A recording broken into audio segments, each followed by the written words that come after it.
Welcome to TDS studios. Friends எல்லாம் சூப்பராக இருப்பீங்கன்னு நினைக்கிறேன். பொதுவாக மனிதன் படைக்கப்படுகிறான். இறைவன், இயற்கை ஏதோ ஒன்று வச்சுக்கலாம், அது அந்த சர்ச்சைக்குள்ளே போக வேண்டாம். அப்போ அந்த மனிதன் படைக்கும் போது இறைவன் எல்லாருக்கும் ஒரே மாதிரியான ஒரு உடற்கூறு தான் கொடுத்துருப்பான் இல்லைங்களா? எல்லோருக்குமே மூளை இருக்கும். யாரோ ஒரு சிலருக்கு அதில் ஒரு குறைபாடு இருக்கலாமே தவிர மூளை அப்படின்னு ஒன்று கண்டிப்பாக இருக்கும். ஆனால் அதை பயன்படுத்துறதுல பார்த்தீங்கன்னா பலருக்கும் பலவிதமான வேறுபாடுகள், வித்தியாசங்கள், ஏற்றத்தாழ்வுகள் கண்டிப்பாக இருக்குது. அதனால தான் பள்ளிக்கூடத்தில் படிக்கும்போது பாருங்கள், ஒரு மாணவன் தான் ஃபஸ்ட் ரேங்க் வாங்க முடியும். 2, 3 அதில் வேணால் 2 பேர் 3 பேர் ஷேர் பண்ணிக்குவாங்க. ஆனால் உயர்ந்தபட்ச மார்க்கு ஒரே ஒருத்தர் தான். ஒரே ஆசிரியர், ஒரே பாடத்திட்டம், ஒரே மாதிரியாக நடத்துகிறாரு. டியூஷன் வச்சுருந்தாலும் ஈவனாக வச்சுருக்காங்க. எல்லாரும் வீட்லேயும் சொல்லி கொடுக்குறாங்க, சுயமாகவும் படிக்கிறாங்க. ஆனாலும் அந்த வேறுபாடு கண்டிப்பாக வந்தே தீரும். அதுக்கு மெயின் காரணம் என்ன? அந்த மூளை என்று சொல்லக்கூடிய தலைமைச் செயலகம்தான் மெயின். எல்லாருக்கும் சமமாக கொடுக்கப்பட்ட விஷயத்தை பயன்பாடு வகையிலே வேறுபடுகிறது.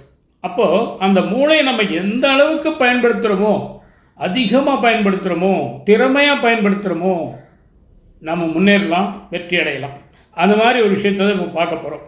அதுக்கு நம்ம எங்கே போகணுன்னா லண்டன் போகணும். மேற்கு லண்டனில் ஹவுன்ஸ்லோ அப்படிங்கிற ஒரு இடத்துல ஒரு பையன், கிரிஷ் அரோரா அப்படின்னு ஒரு பையன், 11 வயசு ஆகுது.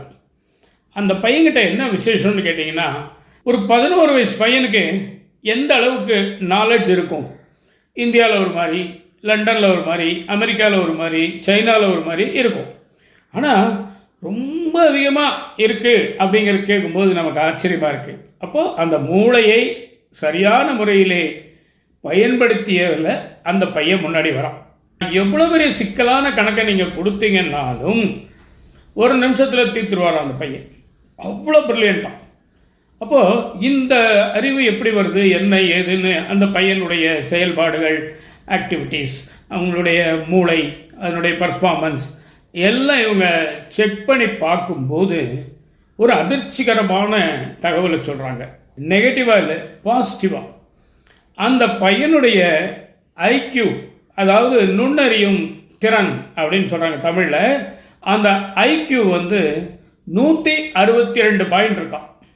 அதனுடைய மொத்தளவு எவ்வளவு, குறைந்தபட்சம் எவ்வளவு, மத்தியமை எவ்வளவு நமக்கு தெரியாது. ஆனால் இந்த பையனுக்கு இருக்கிறது 162.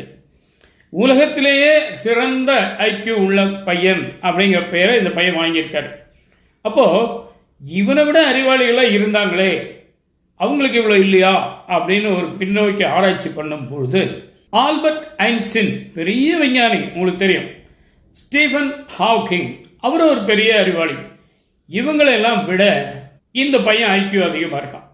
ஐன்ஸ்டீனுடைய ஐக்யூ 160 அப்படின்னு அவங்க கண்டுபிடிச்சிருக்காங்க. இப்போ வரைக்கும் இந்த பையனுக்கு 162 ஐக்யூ இருக்கிறதுனால இவன் தான் நம்பர் 1 டாப் லீடிங் எல்லாமே.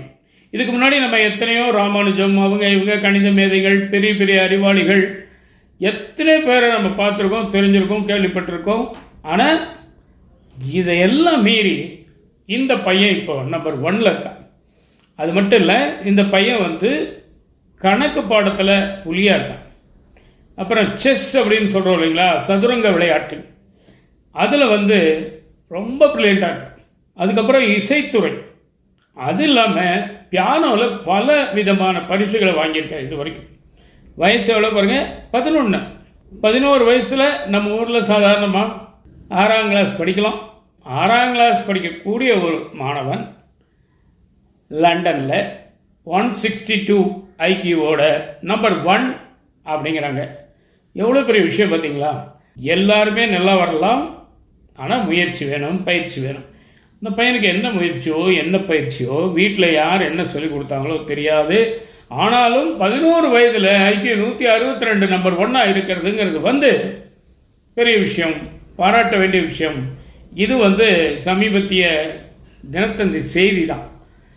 அதனால் தினத்தந்தி பேப்பருக்கு ஒரு நன்றி சொல்லிக்கிறேன். அந்த பையனுக்கு ஒரு பெரிய வாழ்த்தை நம்ம சொல்லிக்கலாம், நிச்சயமாக சொல்லணும். ஏன்னு கேட்டிங்கன்னா சாதாரண விஷயம் அல்ல. இது 162 ஐக்கியம் இருக்குது அப்படின்னா இப்போ நம்ம வெயிட் லிஃப்டிங் சாம்பியன்ஸில் சொல்லுவாங்க, நான் அத்தனை கிலோ தூக்குவேன், இத்தனை கிலோ தூக்குவேன் அப்படிங்கிறது. அந்த உடல் பலம். அதே போல் இது மனோபலம், அந்த மூளையினுடைய பலம். அந்த பையன் பயன்படுத்தி முன்னால் வந்துட்டார். நாம் எப்போ பயன்படுத்த போகிறோம்? யோசிச்சு சொல்லுங்கள். நிச்சயமாக இந்த விஷயம் உங்களுக்கு பிடிச்சிக்கணும்னு நினைக்கிறேன். உங்கள் கருத்துக்களை எதிர்பார்க்குறேன். அதுவரை உங்களிடம் வந்து விடைபெறுவது உங்கள் நண்பர் டி. சண்முக சுந்தரம், போத்தனூர், கோயம்புத்தூர். நன்றி, வணக்கம்.